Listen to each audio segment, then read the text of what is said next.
What's up, y'all? It's your girl, Dr. Nina, and I've been getting so many compliments on the health and the growth of my hair, more specifically over the past year where I've been switching things up a bit, and I want to thank you all for that. I really do appreciate it. So I wanted to do a video that highlighted some of the reasons why I feel like my hair is flourishing now through these reasons that our hair won't grow and how to fix it. These are things that I was doing that were bad for my hair, but I figured out how to turn it all around. While genetics, shedding, age, health issues, stress levels, and other factors play a role, there were some other things I had to consider that were happening. Chime in the comments down below and let us know some of the things that you've stopped doing in order to help the health of your hair and to help it grow, and what is really working for you now. All items I mentioned today can be found down below in the information section. Let's go.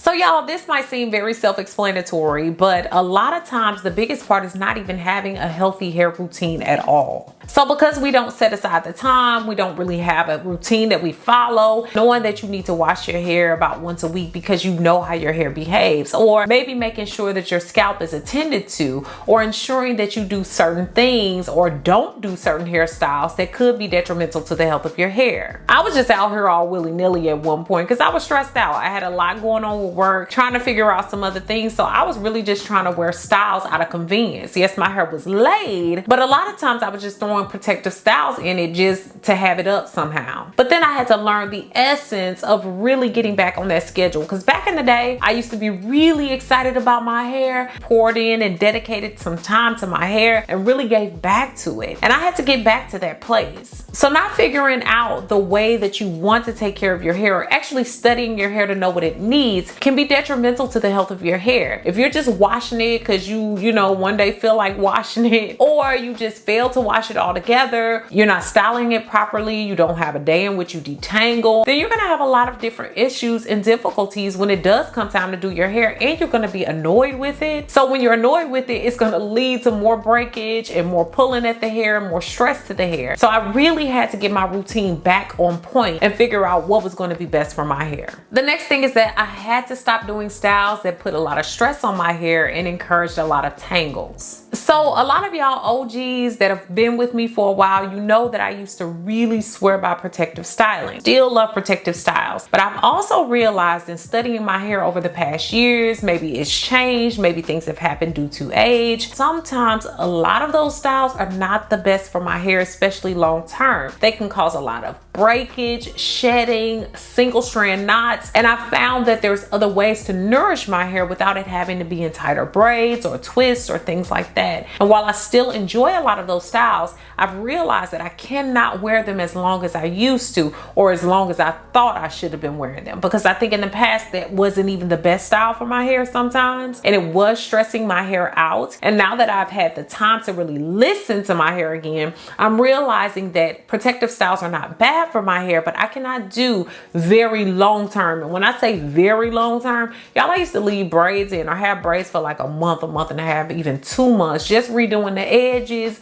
redoing some in the middle so they didn't get too matted. But now I would never dream of doing that. Though I still protective style, it's in styles that are not as tight or long lasting. So I'm still getting to wash my hair more regularly, ensuring I'm getting nutrients down to the scalp, taking care of my scalp, and doing things that are necessary to keep my hair overall healthy. So in a nutshell, what I found out was those protective styles were actually allowing me to be lazy and neglect the heck out of my hair, because I really wasn't caring about what was going on under the braids, the twists. And while I still had to tend to my hair, I certainly wasn't doing it as much as I needed to. Y'all, the diet and exercise can be way more than we think. When I eat bad, my hair sheds and breaks even more. Let me know if y'all can relate to that. When I don't exercise, my scalp doesn't seem to have the chance to purge and release the way that it should. So foods higher in vitamins and minerals have helped my hair overall. Not only does it help my body, but I definitely see it in the overall quality of my hair strands. According to research, foods like spinach, eggs, berries, avocados, and beans contain a whole lot of vitamins, including A, C, E, and a whole lot of antioxidants, which are great for the hair. This is why y'all see me diligently taking multivitamins to supplement this in order to get the nutrients that I need, but also I'm minding my food. Now my OGs know I go hard for simplicity. I've used Tiffany products for years because they have really helped me to infuse my nutrients into my day simply and easily. And I'm happy to say they're partnering with me to bring you all today's video. More specifically, I make use of my Tiffany greens and my Mix It portable blender cup. Honestly, I don't meal prep as much as I used to. I still don't want to have to think too hard about making sure I get my vegetables in daily. And this is why I love the Tiffany greens. There's 16 superfoods in each scoop. This includes a lot of my favorites like wheatgrass, acai, and even matcha tea. And y'all, it's less than $1 per serving. I add a scoop to water or to my daily smoothie, and it helps me get the nutrient boost that I need. What I've learned is that eating more vegetables helps my gut health as well as my energy levels. And with the Tiffany greens, I'm increasing my amount of veggies and superfoods that I get in daily. I'm also finding more regular digestion, which is a plus. My skin and my scalp can often act up, especially when I'm not keeping up with my healthy food routine. And because it's not easy for me to get all the vegetables and food that I listed that are great for our hair, the Tiffany green seems to give me a boost in the vitamins and nutrients that I know I'm lacking. The Mix It is a glass cup with 6 blades, a top spout that you can drink from, and also a push button opening. Y'all should definitely check it out at the link below in the description box and use my code DN20 for 20% off your order. Now the next one I used to fail at, and I'm gonna be honest about, I used to be one of those people that was really into the no poo and the poo that's not really poo. Y'all know what I'm talking about. But basically not washing my hair enough or not with the proper cleansers was not good for my hair. I work out almost every day, so that's definitely a no-no. And I've had some people question the ways that I use shampoo and things of that sort. Honestly, I cannot listen to a bunch of the rules that are out there. Everybody's hair is different. Because I work out so much and I sweat so badly in my hair, there's no way on God's green earth that I'm only just going to shampoo my scalp. I also use product. So I do carry my shampoo down through the ends of my hair. However, I make it a point to concentrate the product in terms of the shampoo on the scalp and pull it down. So what a lot of people see is that there's a lot of shampoo in my hair. Yes, there is, because I have to get the grime, the dirt, the salt, the sweat, all of that out of there. And those of you all that work out daily and sweat in your head, you totally understand. You cannot leave that stuff on your hair. It will not only leave a stench, but it leaves bacteria that does not make your scalp very prepared for growth or allow for optimal growth. So I had to learn the essence of how to wash my hair and keep it clean the best way possible. Yes, I have a lot of various different shampoos that I love that I've shown you all over the years, but I like to make sure that I'm doing it with a heavily concentrated one or even clarifying my hair from time to time. Cleansing my hair is so essential because when I don't, I find that it gets caught on itself. It causes single strand knots. Not only that, it gets very much dried out from old products. It's snapping, it's breaking, it's getting split ends. So I have to make sure that my hair is absolutely clean, and my cleaning routine is to clean it at least once a week quite thoroughly with a product like shampoo. I do not do co-washes as much anymore unless I'm just kind of holding over in between. But for the most part, I'm shampooing once a week to make sure I get out all the grime, all the dirt, all the sweat, all of those various different things so that my hair has the optimal chance at growth with a clean scalp. The next thing is not using the right tools to aid in detangling. I used to try all the things out there, the Denman brush, I've had the wide shower combs, the wide tooth comb, the big old Annie comb, the tangle teasers. What I've found for me is keeping it quite simple and something that gets me through my hair without yanking it out is the best thing possible. Most of the tools that I use are great when in the shower or when the hair is totally saturated with conditioners. I love my Felicia Leatherwood brush with the best. I do use my fingers a lot, and I try not to unnecessarily detangle or run a comb or a brush through my hair, especially not when it's dry. And I'm gonna tell y'all, I was getting lazy with that. I wasn't detangling as much as I needed to. And because I was wearing these long-term short-term protective styles that also didn't add to the consistent washing and conditioning and being able to detangle the hair. So now I like to make sure that that's done at least once a week. And I also sometimes can go without using anything in addition to in order to detangle my hair. Sometimes it just calls for using my fingers, especially when I've detangled well the week before and I go back under the water to wash it after having like a wash and go. I find that my hair is much more susceptible to breakage when I continue to use tools over and over, especially combs. I don't do that. I use a small rat tooth comb on the edges of my hair. That's about it. But I'm definitely not combing through this head of hair. This thick hair, there's no way a comb's getting through it dry, and it barely gets through it wet. So I have to make sure I watch the way that I'm detangling, what tools I'm using, how often I'm using them, and I have to make sure that I'm using things that are for my own hair type. And I suggest you do the same too. The next thing is using aggressive styling or aggressive styling items. We all have our favorite scrunchies or hair tie or thing that we like to use, but a lot of times we be getting a little bit too pumped up when it comes to using things on our hair. I had to watch out because I was using some of those Suchi bands or even the Goodies bands, and while they're great, sometimes if you have them in your hair too long, or if you've pulled your hair in a certain style and it gets wrapped around, you lose a lot of hair when those things come out. So now I stick with like satin scrunchies, things that are going to be softer on my hair. Also, I pull my hair up with a satin scarf sometimes because that's very soft. It still gives me the look of tightness, but it's not as tight. I also have to watch the timing in which I'm doing my hair. I cannot do my hair when I'm tired, when I'm sleepy, when I'm irritable, because it's guaranteed that a big chunk of my hair is gonna come out because I'm gonna get annoyed with it. So I have to be very careful about when I choose to do my hair. I literally have to build in time to do it, and also make sure that it has the proper products on it, things of that sort, in order to support slip and taking good care of it and keeping it detangled. That aggressive styling is for the birds, and for one hairstyle you can lose a bunch of your hair